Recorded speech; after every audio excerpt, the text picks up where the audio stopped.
je te remercie de nous accueillir dans ton atelier. Et j'aimerais que tu puisses nous parler de ta technique, qui est quelque chose de très très particulier et que tu as créé et inventé. C'est une toile de série rose qui n'est pas encore sèche, elle est en train de sécher. Donc, si vous voyez, il y a des petites pétales comme rose, c'est pour ça que je les ai appelés série rose.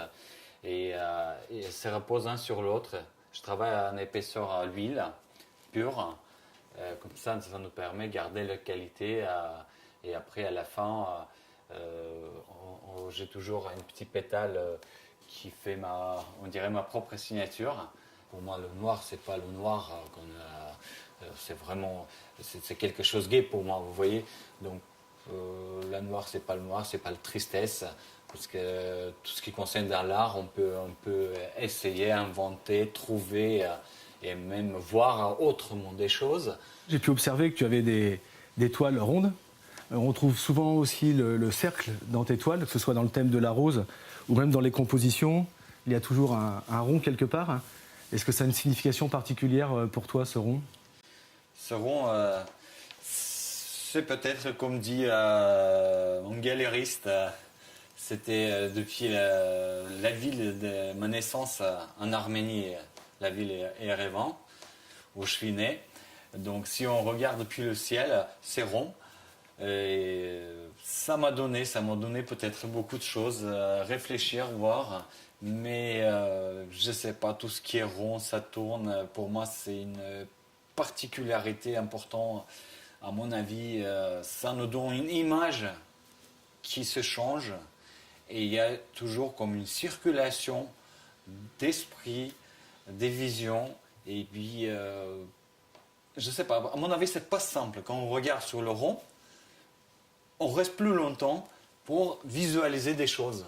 Gaïkaz, là on a parlé de toiles grand format.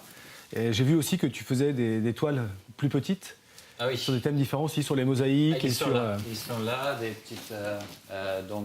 oui, bien sûr, je fais des petits formats. Moi, j'ai beaucoup de collectionneurs aussi dans ce format-là, mais ce n'est pas seulement les collectionneurs, j'adore. Hein. Les petits formats, ils sont très intéressants à faire des compositions sur le mur. Que ce soit au niveau des grands formats ou des petits formats, quels sont les sentiments ou les thèmes ou les choses que tu as envie de transmettre à travers tes œuvres, hein? Vraiment par rapport à tout ce que je réalise, je ne pense pas trop. Je ne pense pas trop comment le public va réagir, vraiment. Je ne sais pas, peut-être, à mon avis, ça me dérange beaucoup. Si je pense comment ils vont agir, qu'est-ce que ça va faire, est-ce que ça va être bien ou pas.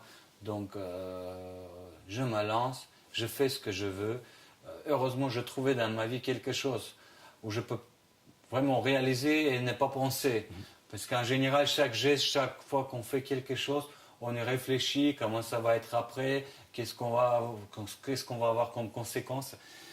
Ici, je suis privé de ça.